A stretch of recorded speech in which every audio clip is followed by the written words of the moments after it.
할렐루야. 네, 우리 옆에 계신 분들에게 우리 함께 인사하면서 시작하셨으면 좋겠습니다. 참 잘 오셨습니다. 사랑합니다. 축복합니다. 네, 우리 이 예배에 대해서 어떤 표현들이 있을까 한번 생각을 해봤습니다. 많은 표현들이 있겠죠. 예배를 본다, 예배에 드린다, 예배에 간다, 예배에 한다. 뭐 여러 가지 표현들이 있을 것 같습니다. 그런데 우리가 지난 몇 년 동안 이 코로나 시국을 거쳐간 적이 있었습니다.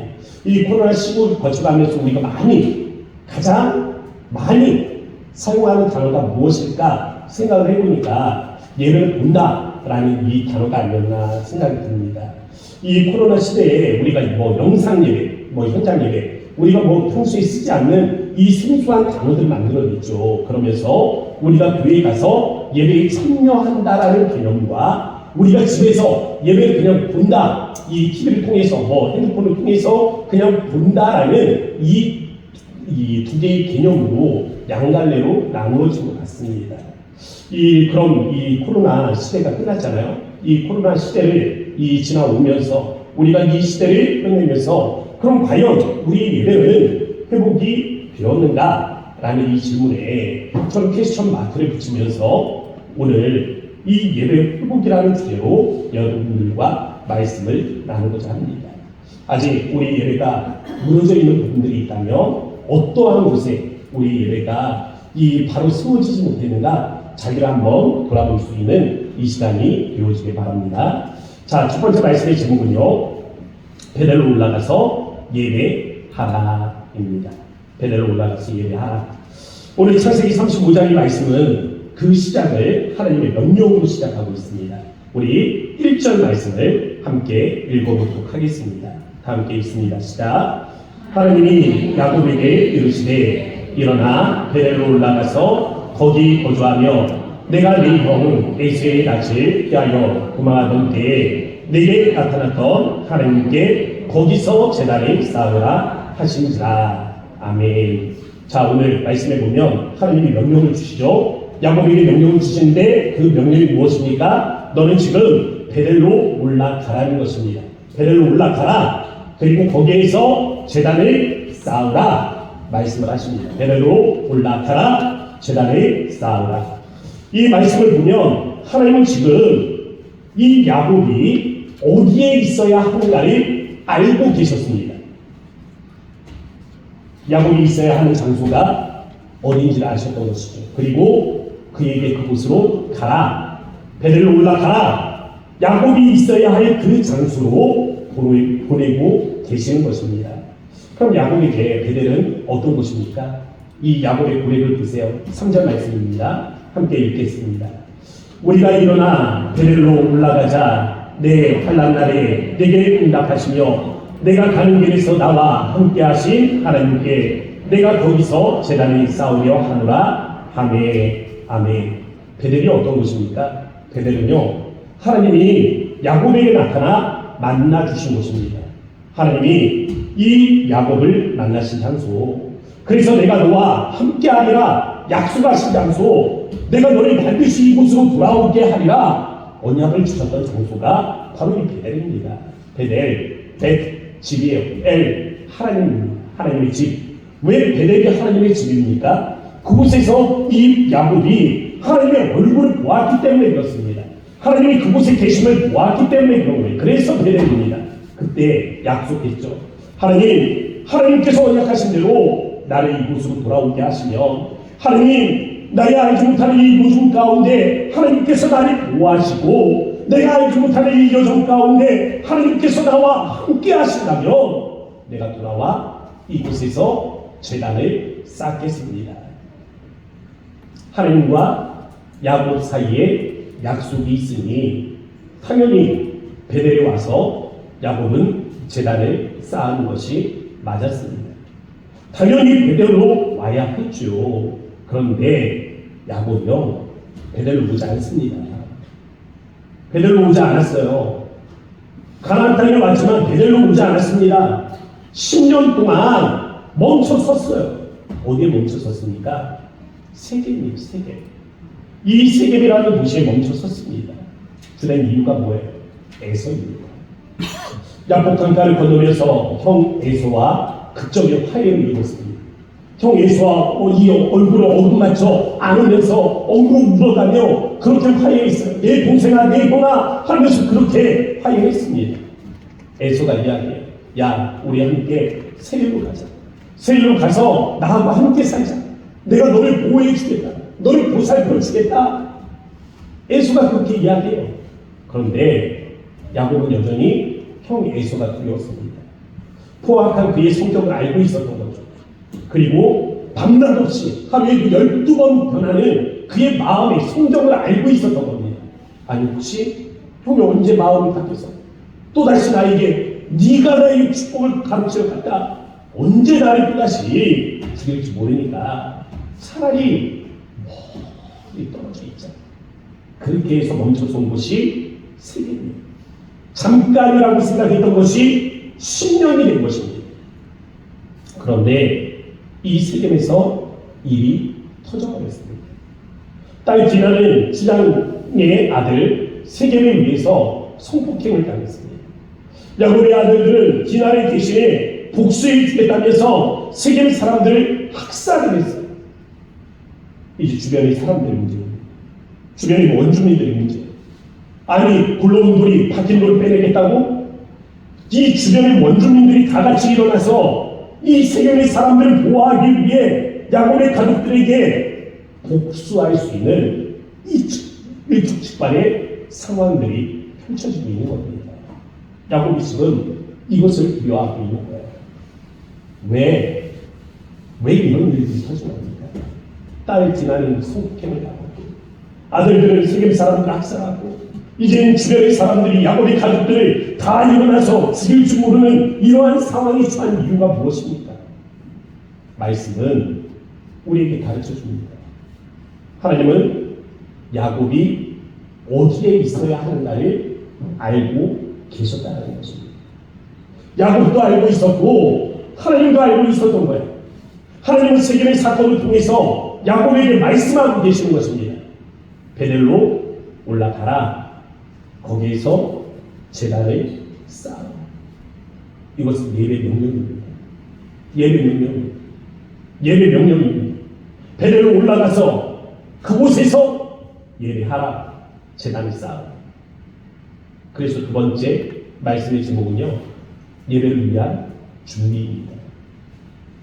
야곱은 하나님의 명령하심을 따라서 베델로 올라가기를 작정을 했습니다. 그럼 베델로 올라가려면 뭐 해야 돼요? 야곱은 무언가를 준비해야 된다라고 생각을 했습니다. 알고 있었어요. 알고 있었다라는 것이 중요합니다. 알고 있었어요. 그렇지만 하지 않았던 것이 있습니다. 베델로 올라가서 하나님께 예배하기 위해 준비해야 할 것들이 있었는데 자그마치 10년입니다. 10년을 모른 채 하고 있었던 일이 있어요. 2절 말씀 함께 읽어보겠습니다. 시작.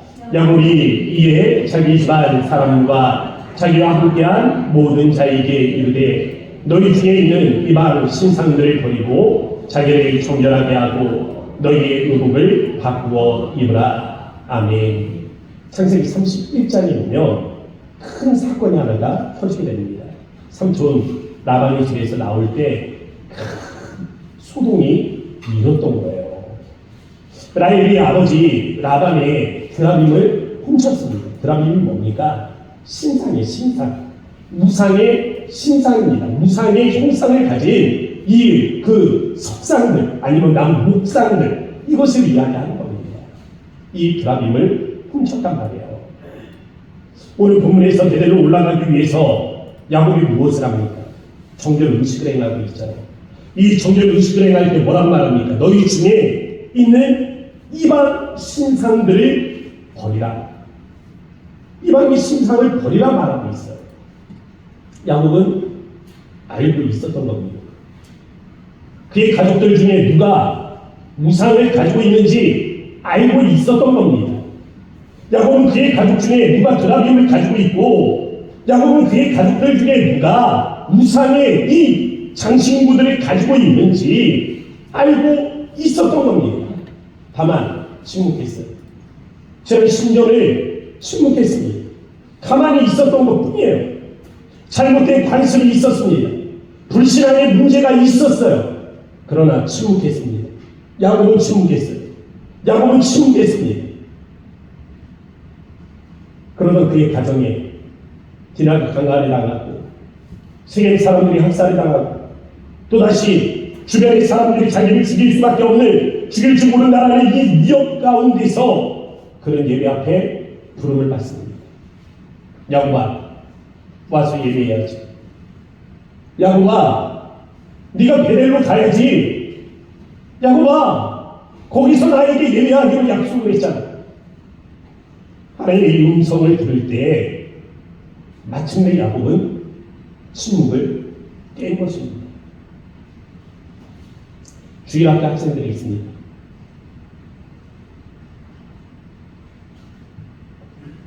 몇 달 동안 남자애들끼리 모여서 예배를 드렸습니다. 이 남자애들끼리 모여서 예배를 들으니까 그거 참 신기해요. 장난을 치는데 소리가 안 나요. 소리가. 그냥 자기들끼리 그냥 찌르는 거, 찌르는 거. 서로 찌르는 게 나요. 이 말소리가 거진 안 났습니다. 그러다가 여자애가 하나 들어왔어요. 이쁘장합니다. 제가 보니까 이쁘장해요. 네. 그때부터 목소리가 커지기 시작하는 거예요. 시끄러워. 그전에는 소리 안 내고 찌를 때는 그냥 나도 뭐 지들끼리니까 뭐 그래도 좀 괜찮았어요. 근데 목소리가 커지면서 점점 소란스러워지기 시작하는 거예요. 만만한 게 아들이잖아요. 그래서 아들 이름 불렀습니다. 전소균! 전소균! 그런데요, 안 돼. 이분 하나 보니까 정신이 없어요. 지들끼리 그냥 정신이 없습니다. 그래서 집에 돌아가서 이 아들을 앉혀놓고 이야기를 나눴습니다. 아들, 아빠가 몇 번이나 너 이름 부르고 기억하니? 왜 예배 태도가 고쳐지지 않는가? 왜 예배 태도를 바르게 하지 못했니? 물어봤어요. 그러면서 이야기했습니다. 너 학교에서 선생님 그렇게 해도 몇 번의 이름을 불러도 똑같이 그렇게 해도 많이 물어봤어요. 그랬더니 아니라는 거예요. 그렇지 않다라는 겁니다. 그래서 제가 말하는 거예요. 그래서 제가 말했습니다. 넌 오늘 교회를 갔다 온다.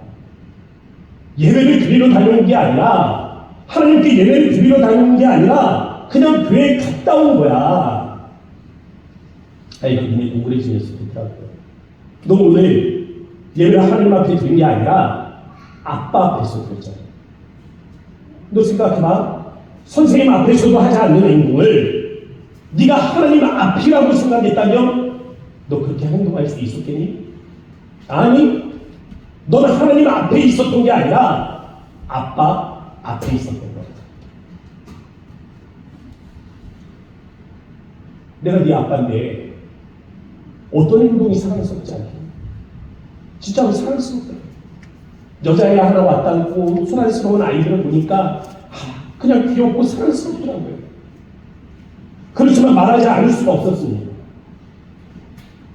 이 말을 꼭 해줘야겠어요. 난 너의 모든 것들을 사랑할 수 있어. 그렇지만 오늘 하나 분명한 건 하나님은 너의 예배를 받지 않았다는 거예요. 왜냐고 물어봐요. 그래서 말했습니다. 문제는 이거지. 네가 하나님 앞에 있지 않았잖아. 아빠 앞에 있었잖아. 네가 하나님 앞에 예배를 드린 게 아니라 아빠한테 예배를 드린 거잖아. 하나님이 그 예배를 받으셨겠니? 저는 아이에게 했던 말이지만 여러분들에게 이것이 경종이 되었으면 좋겠습니다.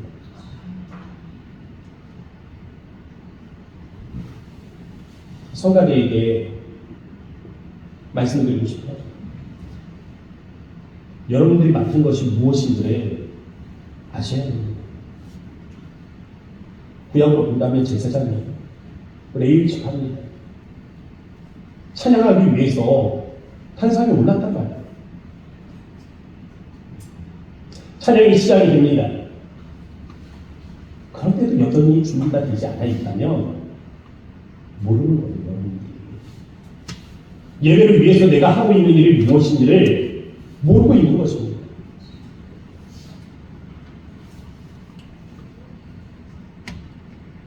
식당에서 봉사하는 분들은 어쩌면 설교가 시작되면 엉덩이가 들썩들썩 할 수 있습니다. 밥하러 준비해야 해요. 저는 식당을 위해서 봉사하시는 분들에게 너무 감사합니다. 어제도 이 오셔 반나절을 먼저 준비하고 가셨어요. 오늘 아침에도 제가 설교 준비하고 있으면 와서 식당에서 끄딱끄딱 소리가 들립니다. 이른 아침부터 와서 그렇게 서둘러 준비하셔야 돼요. 그래도 또 성도들 따뜻한 밥 대접하려면 서둘러서 내려가서 준비해야 될 일들이 있습니다. 알아요. 압니다. 그래서 감사해요. 진짜로 감사해요. 그런데 걱정이 돼요. 걱정이 돼요. 성경에 보면 마르다가 있어요. 예수님께서 집을 방문했습니다. 예수님의 식사를 준비하느라고 마르다가 식당에서 준비하는데 마리아가, 동생 마리아가 예수님의 발치에서 말씀을 듣고 있느라 듣지가 않는 거예요. 마르다가 이야기합니다. 예수님, 야단을 쳐서라도 좀 나가서 도우라고 해주세요. 그때 예수님께서 말씀하세요. 마리아는 자기 몫에 좋은 것을 선택하였다. 근데 저는 이 말씀을 읽을 때마다 궁금증이 일어납니다. 마르다는 어디 갔지? 마르다는 어디가 없는 거지?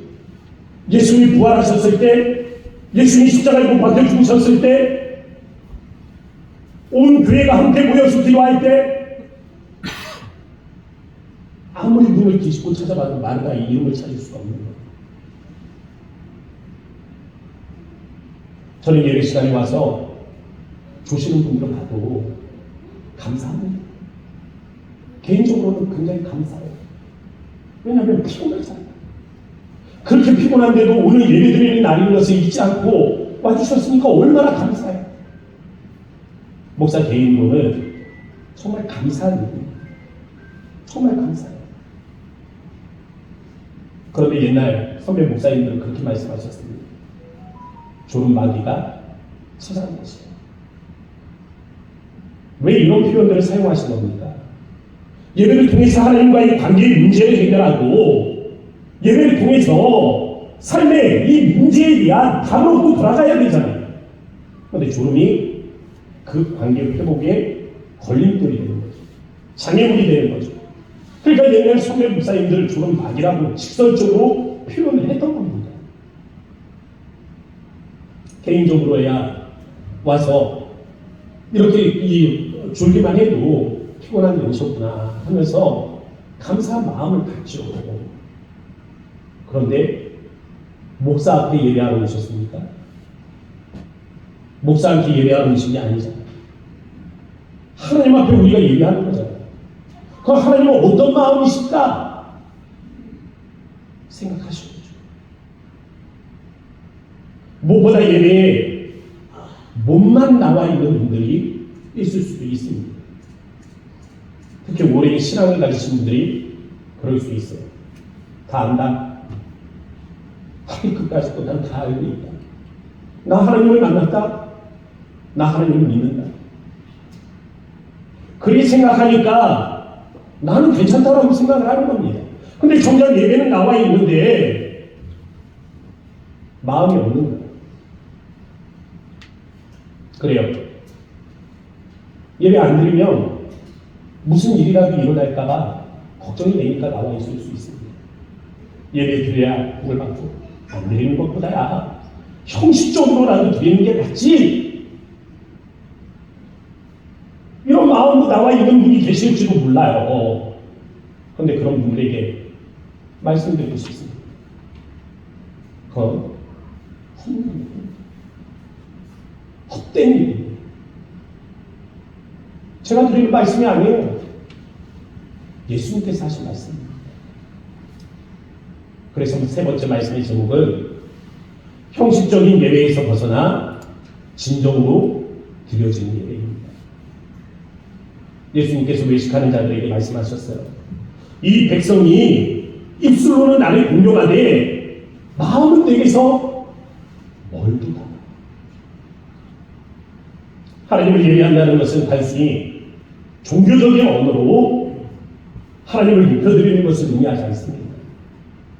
거기엔 마음이 있어요. 마음이 있어요. 진정한 마음이 없다면 거기엔 진정한 예배도 없습니다. 그래서 예수님이 형식적으로 예배하는 자들에게 말씀하셨어요. 나를 헛되이 경배하는 헛된 것입니다. 마음이 없는 도한 예배는 헛된 것입니다. 진정한 마음이 없이 예배하는 것은 헛일이다.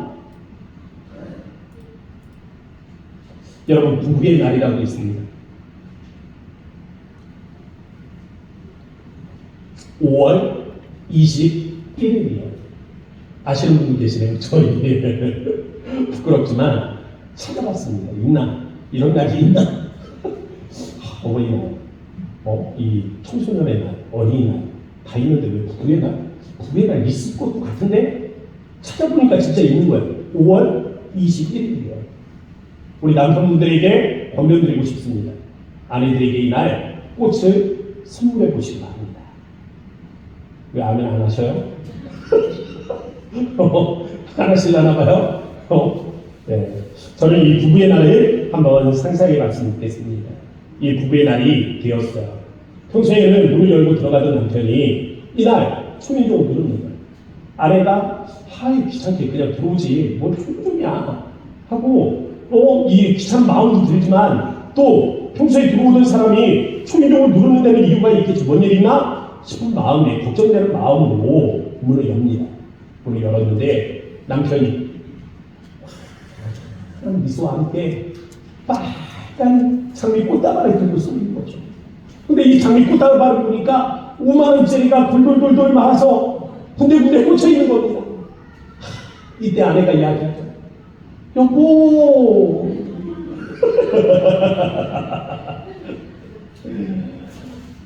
근데 이때 남편이 답합니다.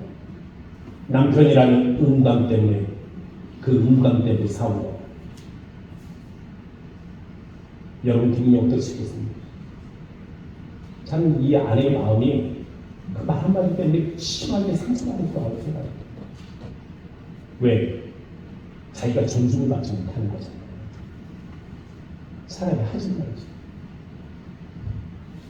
이야기의 중간으로 한번 다시 돌아가 볼게요. 띵동 배를 울렸습니다. 문이 열려요. 남편이 그냥 환하게 웃으면서 여보, 꽃이 정말 이뻐서 안 살 수가 없었어. 이 꽃을 사는데 당신이 받으면서 좋아할 모습을 보니까 생각해보니까 너무 기쁘다. 여보, 우리 오늘 나가서 맛있는 거 사먹고 싶다. 이렇게 이야기하는 거예요. 세상 어떤 여자가 아니 여보, 당신은 어떻게 당신 좋은 대로만 해요? 이렇게 말할 사람이 있겠어요? 있으면 데려오세요. 그 사람 데려오세요. 정신교육 좀 시켜드릴게요. 생각을 해보세요. 남편의 이야기를 생각을 해보십시오. 굉장히 주관적이잖아요. 내가 좋아서, 내가 행복해서, 내 마음대로 그냥 나가서 밥 먹자 하는 그 남편에게 왜 여자들은 짜증을 내지 않는 겁니까? 그 마음을 아는 거잖아요. 오늘 이 사람이 나에게 이런 행동을 하는 것이 어떤 마음인지를 아는 거잖아요. 예배의 문제는 이 마음의 움직임에 있다는 것입니다. 그것은 하나님을 향한 갈망이어야 해요. 하나님을 사랑하는 뜨거운 애정이어야 합니다. 이것은 영적인 감정이라고 말할 수 있겠죠. 하나님을 향한 진정한 마음이 동반이 될 때 모든 행동들은 예배 행위가 되는 것입니다. 생각해 보세요. 우리가 손을 들고 하나님을 찬양하는데 그 마음은 없어. 우리가 눈을 감고 하나님을 찬양하는데 정말 그 마음에 아무것도 없어. 박수를 치고 목소리를 높이고 마음이 없으면 다 헛된 것입니다. 영적 마음이란 단순히 어떤 느낌, 어떤 의지적인 것을 이야기하는 게 아니에요. 감사한 마음이 있는데 감사하라. 억지로 감사한들 그것이 무슨 의미가 있겠습니까? 예배를 지루하다 생각하는 사람에게 예배에 감격하라 소리를 질러봐야 그것이 무슨 의미가 있겠어요? 뭐가 달라지겠습니까? 사랑하는 성도 여러분, 예배 가운데 나오시기 전에 예배를 준비하시길 바랍니다. 저는 여러분들이 과거로 먼저 돌아갔으면 좋겠어요. 인생의 과거로 돌아가요. 인생의 과거로 돌아가면 어떤 사건이 있습니다. 어떤 시간이 있어요. 어떤 기간들이 있습니다. 이때에 하나님이 베푸신 은혜가 있단 말이에요. 이 은혜를 우리가 돌아보면서 그것을 생각하는 것입니다. 과거에 베푸신 하나님의 은혜를 생각하면 우리가 그 다음 미래를 볼 수가 있습니다. 미래의 시간을 바라보면서 기대할 수가 있는 거예요.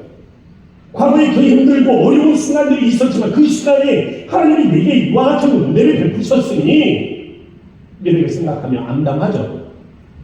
알지 못하니까 미지의 세계 아닙니까? 알 수 없는 거잖아요. 그런데 그 알 수 없는 세계에 대한 기대의 마음이 일어나는 것입니다. 과거의 하나님을 보며 과거에 베푸신 하나님의 은혜를 생각하며 이 미래 하나님이 나에게 어떻게 하리라는 것을 기대하기 때문에 그렇습니다. 미래가 기대가 되잖아요. 현실로 넘어오게 되면 지금 이 순간에 나의 미래를 기대차게 하시고 소망을 갖게 하시는 그 하나님을 우리가 사랑할 수가 있는 겁니다. 과거와 미래 그리고 다시 현재의 이 시간 여행 중에 하나님에 대한 영적인 감정들이 이 시간들을 통해서 우리에게 정리될 수가 있기 때문에 그렇습니다. 생각을 해보세요. 하나님이 우리의 미래를 기대케 한다. 은혜를 주시는 하나님, 그래서 그 미래에 대해서 우리가 기대케 하시는 하나님, 근데 현실로 넘어와 보세요. 그러면서 자기를 보는 거죠. 하나님의 기대에 나는 부응하고 있는가? 하나님이 내게 바라시는 것들에 나는 바르게 살아왔는가? 자기를 돌아봤을 때 기대에 미치지 못하는 자기를 보면 그 마음에 통회의 마음들이 일어나게 되는 것입니다. 하나님은 나에게 이렇게 하셨는데 왜 나는 이것밖에 되지 못하는 겁니까? 하나님은 내게 이렇게 최선을 다하셨는데 왜 나는 이것밖에 되지 못하는 겁니까? 라는 이 통회의 마음. 그래서 성경이 말씀하시잖아요. 하나님께서 구하시는 제사는 상한 심령이라 상하고 동의하는 마음을 주께서 멸시하지 아니하시리니. 자신의 연약한 마음과 죄성을 발견하며 통회하는 마음으로 하나님 앞에 나아가는 것, 바로 이것이 진정한 예배 아닙니까? 그런데 단순히 통회하는 마음은 끝나지 않잖아요. 우리가 알잖아요. 우리의 죄를 더 이상 기억지 아니하시는 하나님이 우리의 모든 죄들을 용서하심으로 인해서 우리의 죄를 더 이상 죄라 지적하지 아니하시는 그 하나님을 알지 않습니까? 그래서 우리는 예배 가운데 통회하는 마음으로 나아가면서도 그 안에 하나님의 자비하심에 대해서 기대하죠. 근데 그 자비하신 하나님을 바라보면서 우리가 두려워하지 않습니까? 그리고 우리가 경외하는 마음으로 나아가잖아요. 이 복잡한 마음들, 이 마음들이 우리 안에 뒤섞여서 하나님을 예배하는 것, 하나님을 경배하는 것, 이것이 진정한 예배인 것이죠. 그래서 예배자는 하나님에 대한 이 다양한 감정들을 경험하는 것이다라고 정의할 수 있는 것입니다. 하나님이 기뻐 받으시는 예배는요, 의무감으로 드리는 예배가 아닙니다. 이러한 영적인 마음과 함께 드리는 예배인 줄을 믿습니다. 이처럼 예배가 회복되지 않고 우리의 삶이 달라질 것이라 기대하는 것은 어불성설입니다. 예배가 회복되지 않고 삶이 회복되리라 기대할 수 없습니다. 우리 오늘 본문 말씀 5절 말씀으로 돌아와 보도록 하겠습니다. 우리 함께 읽어볼까요? 5절 다 같이 시작. 그들이 떠났으나 하나님이 그 사명 고울들로 크게 두려워하게 하셨으므로 야곱의 아들들을 추격하는 자가 없었더라. 아멘. 야곱은요, 그의 아들들이 세겜 사람들 학살한 다음에 두려워했단 말이에요. 두려웠어요. 무엇이 두려웠습니까? 이제는 세겜근에 있는 많은 이방의 족속들이 일어나서 그들을, 이 야곱의 가족들을 학살하겠구나, 모조리 치료하겠구나, 여기에 겁이 났던 겁니다. 근데 오전 말씀해 보면 상황이 어떻게 바뀌었습니까? 그 사명 고울들로 크게 두려워하게 하셨습니다. 예배가 회복될 때 하나님께서 문제에 개입하는 것을 볼 수가 있습니다. 예배가 회복되니까 하나님께서 문제를 해결하기 시작하시잖아요. 사람들을 두려워했는데 오히려 그 사람들이 나를 두려워한다? 그들이 야곱의 가족을 칠까봐 두려워하고 있는데 그들이 오히려 자신을 두려워하고 있는 이러한 역전이 일어나고 있는 것입니다. 베들로 돌아온 야곱을 가리켜서 성경이 뭐라고 말씀하시는지 보세요. 9절입니다. 다 함께 읽어보겠습니다. 시작. 야곱이 갓단 아람에서 돌아오매 하나님이 다시 야곱에게 나타났다. 그에게 복을 주시고. 아멘. 야곱이 갓단 아람에서 돌아왔습니다. 돌아왔어요. 시간적으로 보면 언제 돌아온지 아세요? 시간적으로 10년이 지났어요. 10년. 세겜이 거절한 것이 10년이라 했잖아요. 10년 전에 가나안 땅에 돌아왔단 말입니다. 돌아왔어요. 왔어요. 그런데 성경은 뭐라고 말합니까? 야곱이 베델에 돌아와 제단을 쌓자. 그때 말씀하십니다. 야곱이 드디어 갓단 아람에서 돌아왔다. 이 말이 중요한 이유는요, 언약입니다. 하나님이 약속하셨잖아요. 네가 여기에 돌아오기까지 내가 너와 함께 하겠다. 네가 이곳에 돌아오기까지 내가 너를 지키겠다. 말씀하셨잖아요. 말씀하셨잖아요. 야곱도 약속했잖아요. 하나님이 나와 함께 하셔서 이 어려움을 내가 극복할 수 있게 된다면, 하나님 그래서 내가 다시 돌아올 수 있게 해주신다면 내가 이곳에 와서 제단을 쌓겠습니다. 이곳에 와서 예배하겠습니다. 예배가 무엇입니까? 언약의 완성입니다. 하나님과 우리 사이에 있는 이 언약의 완성입니다. 약속이 성취되고 나니까 그 다음에 뭐 하셨어요? 9절 끝절에 보세요. 복을 주셨다. 야곱이 갓단 아람에서 돌아오니 하나님이 다시 야곱에게 나타나사 그에게 복을 주셨다. 예배를 회복하면요, 그 이후에 우리가 더 큰 은혜를 기대할 수 있는 이유입니다. 사랑하는 성도 여러분, 여러분의 예배는 온전히 하나님 앞에 드려지고 있습니까? 여러분의 예배가 완전하십니까? 우리 예배가 무너진 곳이 있다면 다시 회복해야 합니다. 회복하세요. 예배를 회복하십시오. 예배를 회복해야 그 다음 하나님의 역사가 시작됩니다.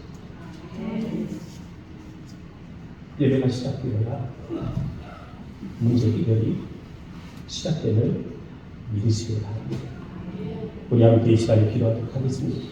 그런 말씀 입력하시면서 우리의 무너진 예배의 순간이 없는지, 우리의 무너진 예배의 활동들 없는지 우리 자신을 돌아보며 우리 함께 기도하도록 합시다. 우리가 형식적인 예배에 빠져 있는 것은 아닌지 나 자신을 돌아보시기 바랍니다. 우리가 예배 가운데 나오면서 사람 앞에 서 있는 것은 아닌지, 우리가 하나님 앞에 종종 서서 예배하는 것은 맞는지 우리 자신을 돌아볼 수 있는 이 시간이 되었으면 좋겠습니다. 주님, 무너진 우리 예배를 회복하시고, 주님, 우리가 예배가 회복될 때 주의 역사를 경험할 수 있도록 인도하여 주셔서 우리 주의 마음을 주고 간절한 마음으로 기도하도록 합니다. 주여 아버지 하나님 그렇습니다. 우리가 오늘 주님의 거룩한 예배 가운데 나와 아버지 살아계신 하나님 앞에 우리가 하나님을 기도하기를 원합니다. 우리의 마음이 하나님의 영을 부으시고 우리의 마음이 하나님께서 주님을 향한 영적인 마음을 더하여 주셔서 우리가 영광스러운 주님 앞에 하나님 예배하는 이 시간 아버지의 진정한 예배하는 이 시간 아버지 우리가 진정한 마음으로 영적인 마음으로 주님 앞에 하나님 예배하는 이 시간이 되게 하여 주시기를 바랍니다. 우리 하나님은 주님의 예배를 되게 하시고 아버지 우리 예배가 주님 앞에 하나님 예배를 될 수 있도록 하나님 인도하셔서 아버지 진정한 예배가 주님 앞에 하나님 나아갈 때 우리의 하나님 회복하시는 하나님 원하시는 우리들이 우리 하나님 마음으로 받아볼 수 있도록 하나님이 우리 하나님 도우시며 주님의 하나님이 원하시니 우리가 함께 할 수 있도록 주여 우리를 인도하여 주소서.